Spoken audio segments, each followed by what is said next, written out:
instantinho para começar a regravar. Pronto, já voltou a gravar. Então, só para falar, eu só falei rapidamente aqui sobre o tópico de matemática discreta que nós vamos abordar e sobre a bibliografia que nós tínhamos visto. Então, a ementa do curso. A primeira parte do curso vai ser a parte de lógica, a segunda parte do curso vai ser a parte de teoria dos conjuntos, a terceira parte do curso vai ser sobre técnicas de demonstração, a quarta parte do curso sobre análise combinatória e a quinta parte do curso sobre relações.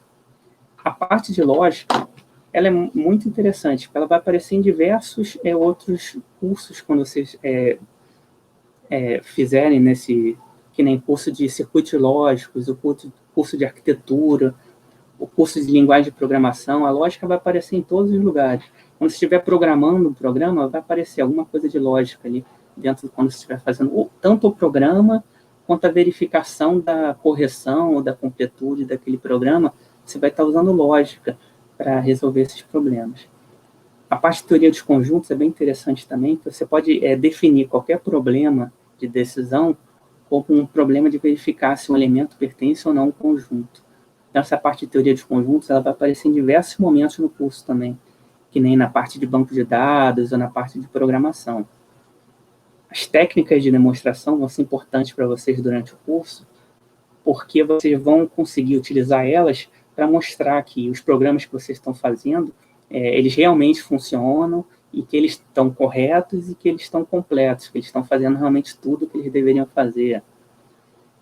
A parte de análise combinatória ela é muito importante, porque vocês podem usar ela para, por exemplo, verificar quanto tempo ou quanto de memória um programa que vocês estão fazendo, eles vão precisar. Então, essa análise combinatória vai ajudar vocês a conseguir determinar esses valores. E a parte de relações também é bem interessante, porque ela pode ser utilizada, por exemplo, na parte de banco de dados, quando tem aquele modelo entidade e relacionamento. Então, na parte de teoria dos grafos, nós vamos ver a parte de ordens parciais, ordens totais, que vão definir alguns grafos bem interessantes. Então, a ementa desse curso são esses 5 tópicos, que eu vou falar cada um deles agora mais em detalhe. Tá? Vocês estão vendo o slide certinho? Tá tranquilo? Se tiver qualquer problema, me avisem. Tá? Então, a parte 1 do curso, a parte de lógica, a gente vai começar na aula de hoje falando um pouquinho de enunciados e simbolização de enunciados. Aí na próxima aula vamos falar de tabelas de verdade. Aí na terceira aula vamos falar de equivalência, negação e validade. Depois vamos ter uma aula inteira falando de tautologia, contingência e contradição. Aí na outra aula vai ter passos lógicos e demonstrações diretas. E na última aula a gente vai fazer uma revisão geral dessa lógica proposicional que nós vimos em todas essas aulas anteriores. E também vamos ver algumas aplicações de lógica. Nós vamos ver como, por exemplo, pegar qualquer problema de decisão que vocês tenham, que nem eu possa definir algum problema como problema de coloração de gráficos, que vai ser algo bem interessante que vocês vão ver durante outros cursos.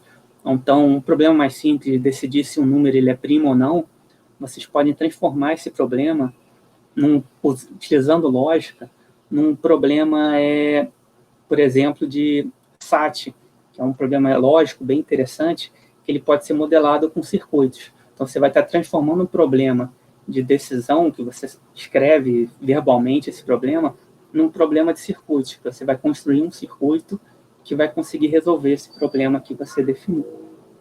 Então, vai ser bem interessante essa última aula aqui. E a parte 2 do curso, nós vamos falar de teoria de conjuntos.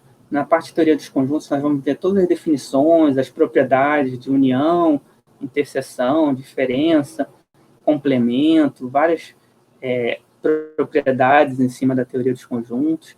Vamos ver a parte de cardinalidade também, para saber quantos elementos tem dentro de um conjunto, usando o princípio da inclusão e exclusão. Vai ser bem legal essa parte também, principalmente porque essa parte de teoria dos conjuntos, você pode também definir um problema que nem uma verificação se o elemento pertence ou não a um conjunto.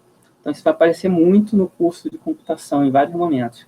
Então, vai ser interessante vocês terem um conhecimento bom essa parte de teoria dos conjuntos, tanto dessa parte como da parte de lógica, da parte 1 aqui do curso, que tanto a parte de lógica como essa parte de teoria dos conjuntos, ela vai aparecer em diversos momentos, em diversas matérias, enquanto vocês estiverem desenvolvendo esse curso. Então, eles vão fornecer esses conceitos básicos, que eles vão ser ferramentas que vocês vão poder utilizar durante o curso inteiro. Então, vai ser bem importante vocês terem esse conhecimento, tanto dessa primeira parte de lógica, quanto dessa segunda parte de teoria dos conjuntos. Aí vem a terceira parte, que é técnicas de demonstração. Vocês vão poder utilizar essas técnicas de demonstração para poder mostrar que os programas que vocês estão desenvolvendo, se eles estão corretos. Então, se você está fazendo uma coisa mais teórica, que nem um teorema de uma prova, de um resultado, para vocês mostrarem que esse resultado é correto, você vai ter diversas maneiras para mostrar. Por exemplo, a demonstração direta, por contrapositiva, contradição.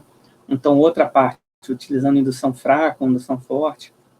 Então, utilizando mesmo relações de recorrência, que vão ser muito importantes quando vocês estão querendo definir quantos passos um programa que você está desenvolvendo, com o tempo que ele vai demorar para rodar. Então, você vai poder utilizar essas relações de recorrência para você estabelecer esse valor de tempo ou de memória que você vai precisar utilizar para o programa que você está desenvolvendo. Então, a quarta parte do curso é análise combinatória. Nessa parte de análise combinatória, a gente vai começar com o princípio aditivo e multiplicativo. Depois vamos falar sobre permutações simples, com repetição ou circular. Depois a parte de arranjos e combinação. A parte de binômio de Newton e de triângulo de Pascal. O triângulo de Pascal aqui é bem interessante por si só, porque é bem interessante essa parte de triângulo, porque ele reúne diversos resultados da matemática e eles acabam aparecendo no triângulo de Pascal. Que nem, por exemplo, tem um número famoso, que é o número de Fibonacci, que ele aparece numa recursão. Se você procurar o número de Fibonacci, você encontra ele no triângulo de Pascal. Se você procurar os graus do polinômio, você também consegue encontrar no triângulo de Pascal. É bem interessante. A voz está falhando?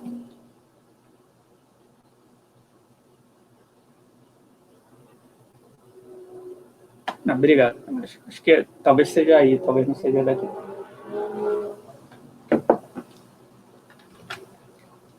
Então, e terminar a quinta parte sobre relações. Essa parte nós vamos falar um pouquinho de propriedade de relações, que é simetria, antissimetria, reflexiva e transitiva. Vamos falar um pouquinho de tipos de relações com ordem parcial e total. Isso vai parecer bem interessante na parte de teoria de grafos. E também vamos falar de relações de equivalência. Essa vai ser a última parte do curso. A primeira prova do curso, ela deve incluir essa parte de lógica, a parte de teoria dos conjuntos e aqui até a demonstração por contrapositiva. E a segunda parte do curso deve ser a partir da demonstração por contradição até essa parte de relações. Então, a presença no curso, ela vai ser feita nas aulas síncronas. Ela vai ser verificada na aula de hoje, no final da aula. Eu vou passar uma presença para vocês. Vou perguntar um a um o nome de vocês, mas é só na aula de hoje, tá? Porque eu quero, até para conhecer um pouquinho o nome de vocês. Mas nas próximas aulas, eu só vou pedir para vocês, durante a aula, colocar o nome de vocês aqui no chat, que eu já vou considerar a presença na aula, porque quando vocês colocarem o nome aqui no chat, tudo bem? Nas aulas assíncronas, a presença ela vai ser verificada com a entrega das atividades assíncronas. Porque toda aula assíncrona eu vou passar uma atividade. E vocês vão ter um tempo, que vão ser 2 dias, para entregar essa atividade. Então, eu vou considerar a presença das aulas assíncronas referentes à entrega dessa atividade das aulas que foi passada na quinta-feira. Então, as tarefas vão ser passadas geralmente na quinta-feira e vocês vão ter um prazo até sábado para fazer a entrega dessas tarefas. E na terça-feira a presença vai ser tomada durante a aula mesmo. Vocês vão poder escrever o nome de vocês aqui no chat e eu já vou considerar a presença. Eu já vou comentar, Gustavo, a entrega vai ser por e-mail, tudo bem? Eu vou passar um e-mail para vocês e vocês vão poder enviar as tarefas por e-mail. A aula é completamente remota, tá, Gustavo? Então, é necessário ter 75% de presença. que corresponde a, no máximo, 6 faltas. Eu não vou reprovar ninguém por presença que tenha passado com nota. Eu já vou falar daqui a pouquinho das notas, mas a nota, basicamente, você tem que ficar com média 5. Então, se você conseguir ficar com média 5 na P1 e na P2, eu não vou reprovar vocês, mesmo que vocês tenham faltado mais do que 75%. Agora, tem uma outra prova, que é a prova optativa, que eu vou falar daqui a pouquinho, que se vocês não obtiveram 75% de presença e não passaram com a P1 e P2, aí eu não vou deixar vocês fazerem a optativa, tá? Que aí só vai poder fazer a optativa quem realmente teve presença durante a aula.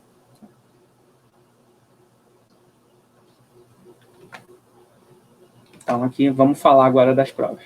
Então, a avaliação do curso, eles vão ser dada por 2 provas, a P1 e a P2.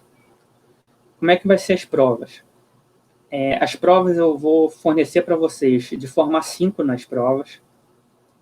Vocês vão ter 2 dias para fazer as provas. A primeira prova está estimada para ser no dia 16/3, então vocês vão ter até o dia 18/3 para entregar a prova.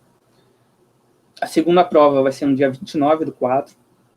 Vocês vão ter 2 dias, vão ter até o dia 1º de maio para entregar a prova. E vai ter a prova optativa, que vai ser no dia 6 de maio, e vocês vão ter até o dia 8 de maio para fazer a prova. A prova optativa é opcional. E como eu falei antes, eu só vou deixar fazer a optativa quem tiver os 75% de presença. Se você não tiver os 75% de presença e não tiver média 5 com a P1 e P2, eu vou considerar você como reprovado. Tudo bem?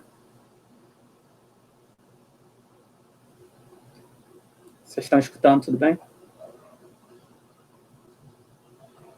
Beleza. Então, como é que vai ser a média? A média vai ser a P1 mais a P2 dividido por 2. Se a média for maior ou igual a 5, eu vou considerar vocês como aprovado. Caso vocês queiram fazer a prova opcional, então como é que vai ser a média? A média vai ser o valor máximo da P1 com a P2. Então, a nota máxima que você tirou entre a P1 e a P2 vai somar com a prova optativa e vai dividir por 2. Se for maior do que 5, vocês estão aprovados. Se não, infelizmente, vocês estariam reprovados. Novamente, essa prova optativa só vai poder fazer essa prova quem tiver pelo menos 75% de presença. Ou seja, isso somando as entregas das atividades assíncronas e a presença das aulas síncronas. Então, você não podem faltar mais do que 6 aulas, nem somando as aulas síncronas com as aulas assíncronas. Então, como é que vão ser as provas? Como eu falei antes, as provas têm duração de 48 horas. Eu vou considerar que todas as provas são individuais, então, por favor, evitem qualquer tipo de comunicação entre vocês aí durante a prova. Se vocês quiserem tirar qualquer dúvida, vocês podem mandar por e-mail para mim. Inclusive, qualquer dúvida durante o curso, tanto como a matéria, como qualquer outro assunto que vocês queiram, de outra matéria, se vocês quiserem tirar dúvida comigo também não tem problema, podem enviar um e-mail para mim, eu estou disponível para tirar qualquer dúvida de vocês durante o curso, tá? Mas as provas são individuais, então peço para vocês não conversarem muito um com o outro em relação à prova. Então, eu vou aceitar tanto as provas como alguém perguntou as tarefas também, elas podem ser entregues como uma imagem legível, tá? Porque algumas pessoas, período passado, tiravam umas fotos com o celular que não era impraticável ler. Chegou até a ficar cansativo tentar ler. Então, por favor, tentem, se for tirar uma foto, tentem tirar uma foto que fique legível o que vocês escreveram, tá bom?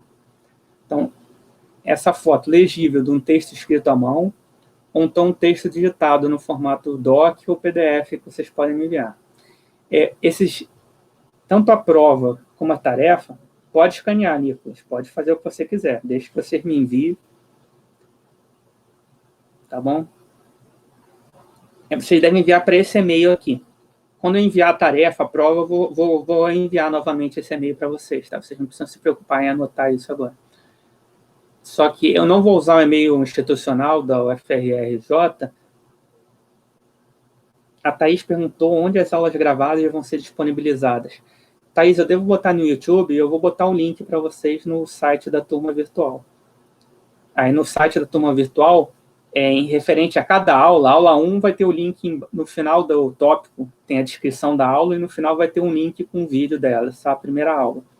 A próxima aula, que vai ser assíncrona, eu vou botar também no final do link, o link com a aula. Mas eu devo enviar também, as aulas assíncronas eu devo enviar por e-mail para vocês também. Da mesma maneira que vocês receberam a notícia da aula de hoje, eu vou enviar a notícia, eu posso enviar a notícia das aulas síncronas também, com um link com o endereço para vocês, não tem problema nenhum. Mas, de qualquer maneira, esse link vai estar lá na turma virtual, vocês podem acessar ele a qualquer momento por lá.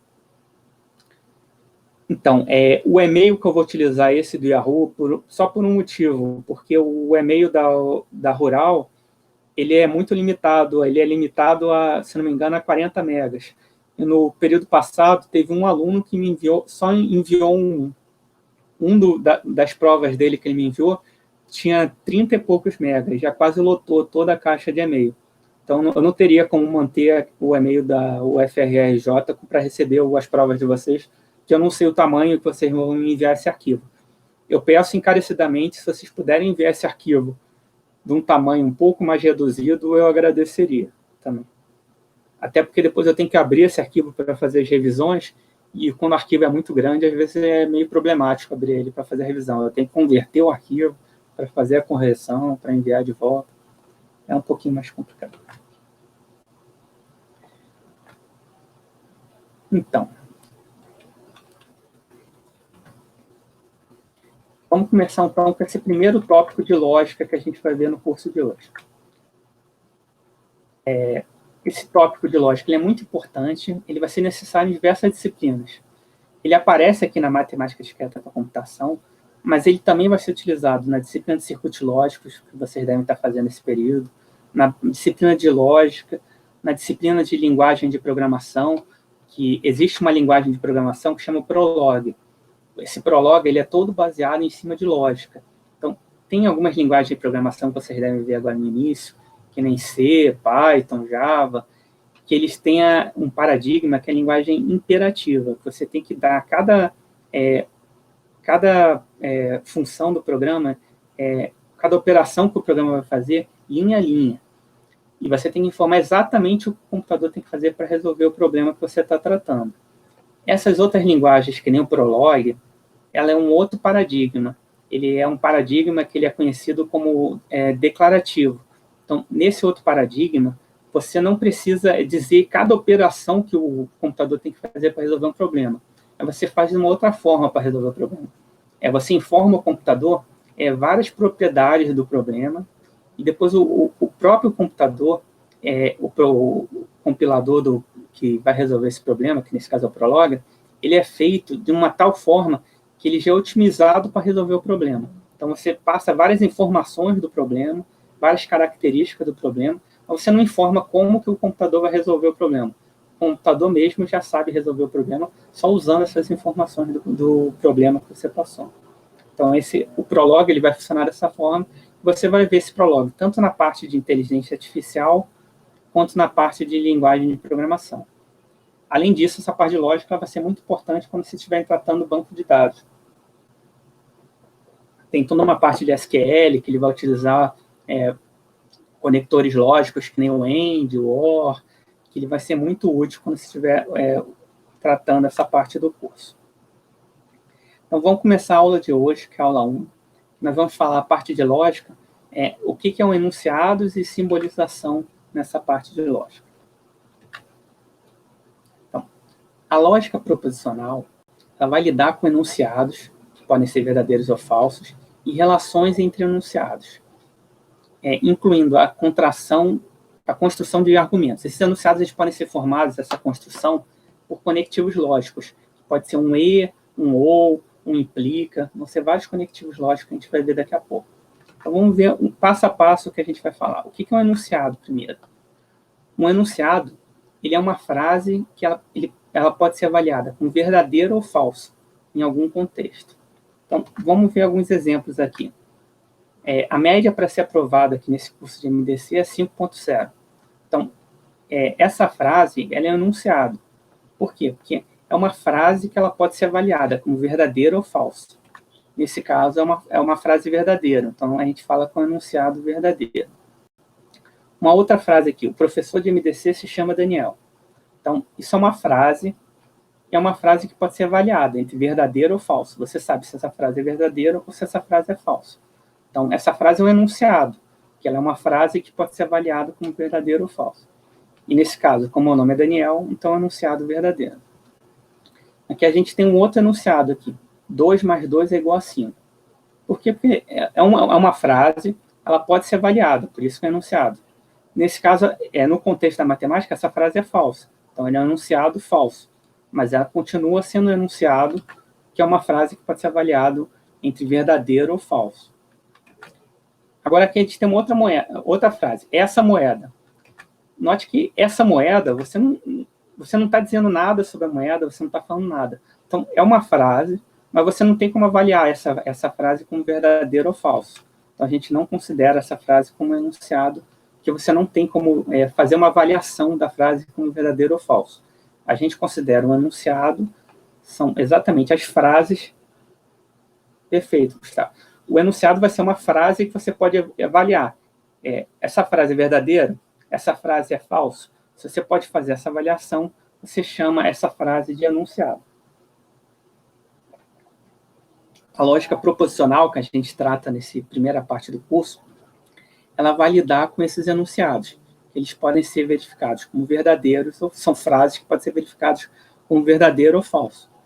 E esses enunciados, a gente vai ver daqui a pouco, que eles vão começar a ficar mais complexos, porque a gente vai poder começar a juntar enunciados com conectivos que a gente vai chamar de conectivos lógicos, que é o conectivo e, ou conectivo ou conectivo implica. Eles vão começar a aparecer para você fazer junções de um enunciado com o outro para formar um enunciado mais complexo.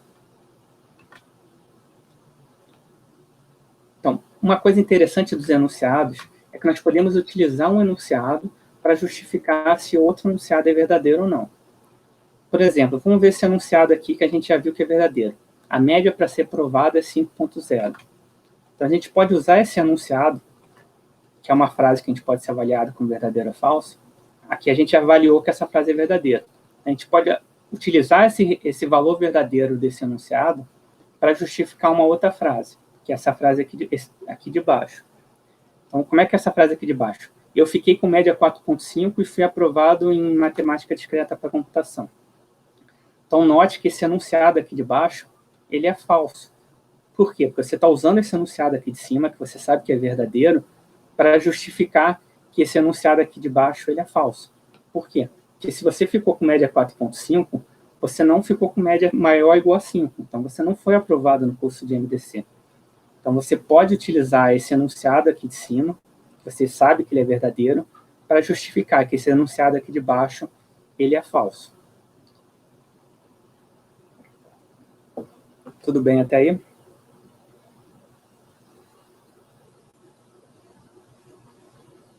Beleza. Então, esses enunciados, eles podem aparecer nos mais diversos contextos. Vamos ver primeiro um exemplo aqui. A fórmula da água é H2O. Então, está aqui no contexto da química. Aqui a gente tem um outro enunciado aqui embaixo. Toda ação tem uma reação. Então, a gente está no contexto da física. Então, um outro enunciado aqui embaixo. As plantas fazem fotossíntese. Então, a gente já está aqui no contexto da biologia. Então, a lógica, você pode utilizar a lógica nos mais diversos contextos. Você vai ter várias frases, você vai poder fazer uma interpretação dessas frases em enunciados, e depois você vai poder utilizar esses enunciados para você, por exemplo, provar um argumento, que a gente vai ver mais adiante no curso, na aula 4, na aula 5 do curso, quando nós falamos de argumentos.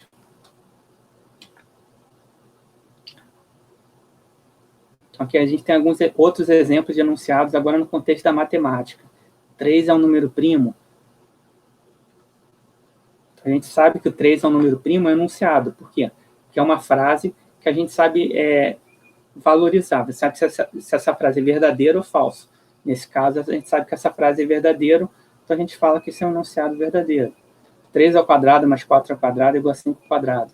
Isso é uma frase que está no contexto da matemática e a gente sabe que ele é verdadeiro, então é enunciado verdadeiro.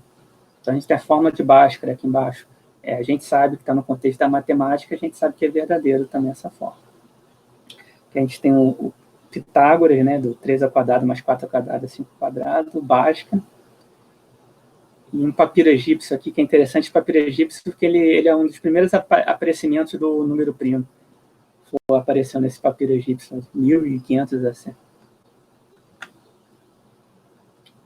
Então, começar um primeiro exercício aqui. Eu vou pedir para vocês classificarem as frases como sendo um enunciado ou não, e, além disso, dizer se é verdadeiro ou não, nesse caso, tudo bem? Vou dar uns 5 minutinhos para vocês pensarem, tudo bem?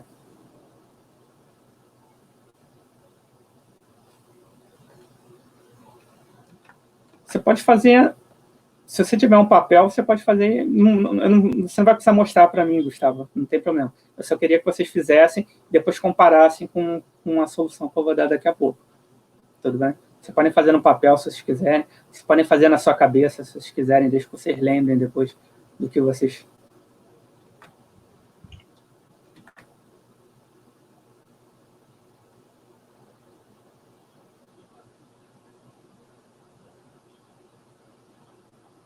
Pode fazer no bloco de notas, Gustavo, tá ótimo.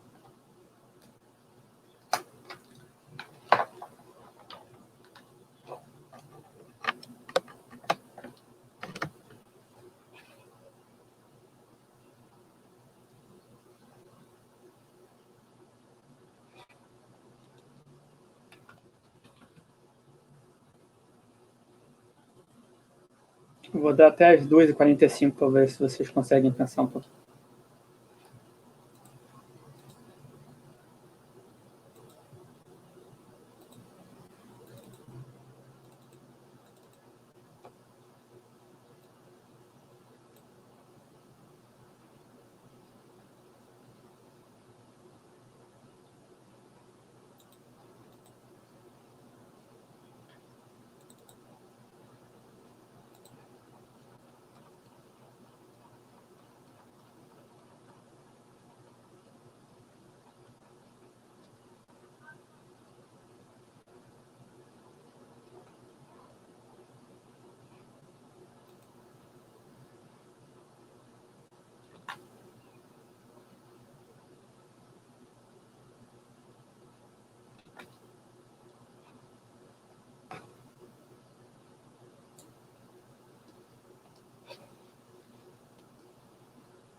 Então, vamos lá.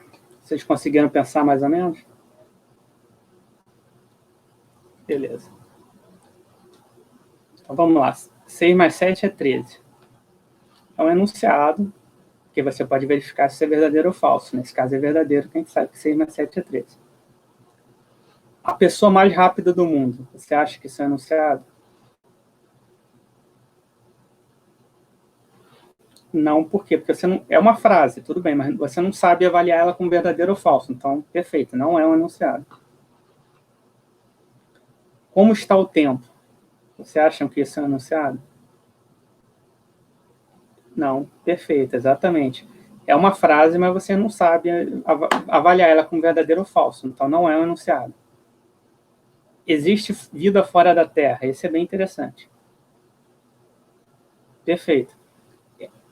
Esse é um exemplo bem interessante, por quê?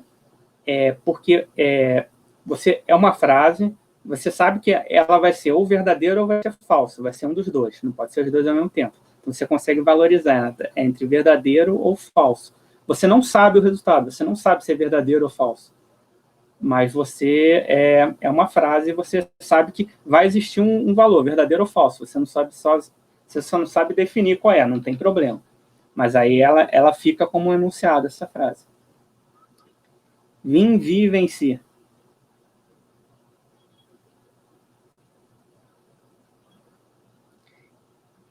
Nesse caso, eu consideraria é uma frase que foi dita ali lá na época do Império Romano. E por quê? Porque que ele estava dizendo? Ele disse que veio, viu e venceu. Nesse caso, realmente, ele foi lá, ele veio, ele viu e ele venceu lá. Então, realmente, eu consideraria como enunciado verdadeiro, porque, na verdade, é uma frase e você pode avaliar como verdadeiro e falso. Nesse caso, nesse contexto do Império Romano, realmente ele veio, ele viu e ele venceu lá naquela época.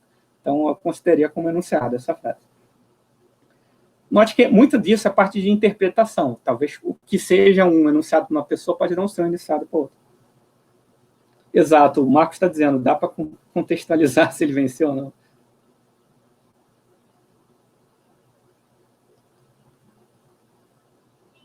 Desculpa, William, não entendi a sua pergunta. Você pode dizer que são 13 enunciados. Perfeito.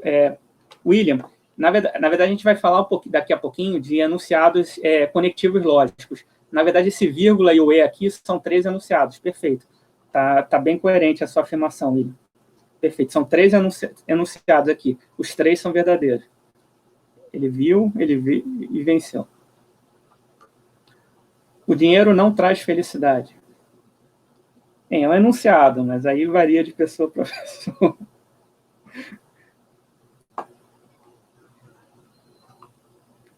Para um bom entendedor. Perfeito. Está incompleta essa frase, eu não consideraria como enunciado. O sucessor de 220. Perfeito, não é um enunciado. Por quê? O sucessor de 220 é um valor, seria o 221, que é o ano que nós estamos hoje. Mas não é verdadeiro ou falso, não tem um contexto aí que vai te estar dizendo que é verdadeiro ou falso. Então, não é um enunciado. 6 é um número primo. Perfeito, é um enunciado falso. Mas não tem problema ser falso, mas é um enunciado que pode ser verificado entre verdadeiro ou falso. O Oscar de melhor filme foi para o filme Parasita. Na verdade, isso foi ano passado, né? Acho que esse ano nem teve Oscar, nem sei. Perfeito. É anunciado e foi verificado verdadeiro.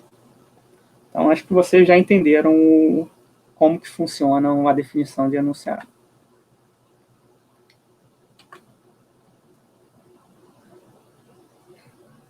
O Marcos está dizendo se dá para contextualizar se foi ou não para o filme. Na verdade, a definição de filme, né? Na verdade, foi para o filme, foi de melhor filme. Então, acho que em teoria seria para o filme, mas tudo bem. Então, uma coisa interessante de enunciados, que nem comentou daqui a pouco, acho que foi o William que comentou dos 3 enunciados consecutivos do vim, vi, venci, é que você pode combinar vários enunciados formando enunciados mais complexos. Então, essa combinação ela é feita nessa linguagem matemática da lógica, utilizando-se de conectivos lógicos. Então, vamos ver esse exemplo aqui. O curso de MDC tem 2 provas e uma prova optativa. Então, você está vendo aqui que você tem 2 enunciados. O primeiro enunciado seria o curso de MDC tem 2 provas. O segundo enunciado seria uma prova optativa. Nesse caso, a gente vai ver daqui a pouquinho que você pode reescrever o enunciado de uma forma estruturada. Nesse caso, a gente estaria que repetir aqui o sujeito dessa frase. Seria o curso de MDC tem 2 provas e o curso de MDC tem uma prova optativa. Tá? Mas, na verdade, são 2 enunciados que vão estar conectados por um conectivo lógico aqui, que é o E. Vamos ver a segunda enunciada aqui. A loja vai estar aberta, faça chuva ou faça sol. Então, é um enunciado que vai ter a loja vai estar aberta, faça chuva, ou a loja vai estar aberta, faça sol. Então, são 2 enunciados que estão ligados por esse conector OU aqui. É um conectivo lógico que a gente vai ver daqui a pouquinho, em mais detalhe, o E e o O. E aqui a gente tem uma terceira enunciado aqui, que é se beber, então não dirige. Então, esse é um outro enunciado que o primeiro é se você beber e o segundo é para você não dirigir. Então, você está ligando esses 2 enunciados usando, na verdade, que a gente vai ver daqui a pouco, é o conectivo lógico do implica. Mas para esse conectivo lógico do implica, a gente aparece na frase dessa forma. Um se, aí vai ter um enunciado, aí vai ter um então e vai ter um outro enunciado, onde esse primeiro enunciado implica no segundo enunciado. Wagner, na lógica que nós vamos utilizar, nós vamos basear, basicamente, os conectivos lógicos, eles não vão aparecer muito, vai ter o E, vai ter o OU, vai ter essa parte do se, então, e vai ter o se somente se. A gente vai se basear nesses 4 conectivos lógicos, certo? Que são os conectivos lógicos básicos para a lógica, que é a negação, a conjunção, a disjunção, a implicação e a biimplicação.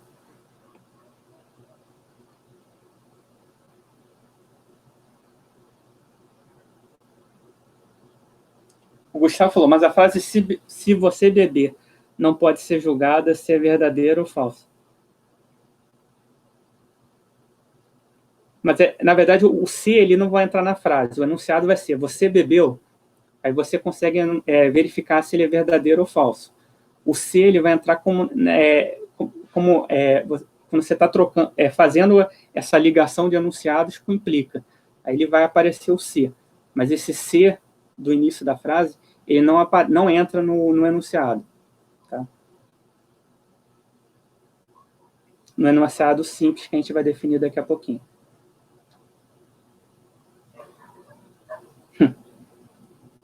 Então, basicamente, na lógica, os enunciados eles vão ser juntados com conectivos.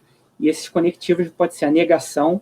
Essa negação, geralmente, ela pode aparecer como um não antes do verbo, ou então ele pode aparecer antes da frase, aparecer algo do tipo, não é o caso que, aí vem um enunciado, que você está dizendo que não vai acontecer esse enunciado. Uma conjunção, como é que vai acontecer? Eu vou ter um enunciado, aí eu vou ter um e, aí eu vou ter um outro enunciado do lado. Aí eu vou ter a disjunção. Como é que vai ser a disjunção na lógica? Conectivo lógico da disjunção. Eu vou ter um enunciado, eu vou ter um ou, e eu vou ter um outro enunciado aqui do lado. Aí eu vou ter implicação. Essa implicação vai ter o se, aí vai vir um enunciado depois do se, aí vai ter um então, e vai ter um outro enunciado.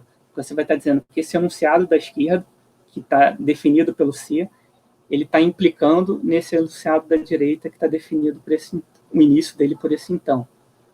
E o biimplicação. Biimplicação, eu vou ter um enunciado, eu vou ter a frase se somente se, eu vou ter um outro enunciado aqui do lado direito. Tá? Então, a gente vai usar, basicamente, no curso de lógica que a gente vai ver, a gente vai utilizar apenas esses 5 conectores lógicos, da negação, conjunção, disjunção, implicação e biimplicação, que são basicamente os conectores lógicos mais simples da lógica. Tem uns outros compostos, que é o short, end, mas a gente não vai entrar nesse curso, nesses conectores. Talvez vocês vejam no curso de circuitos lógicos. Então, a gente vai ver cada um desses conectores agora de forma detalhada, tá?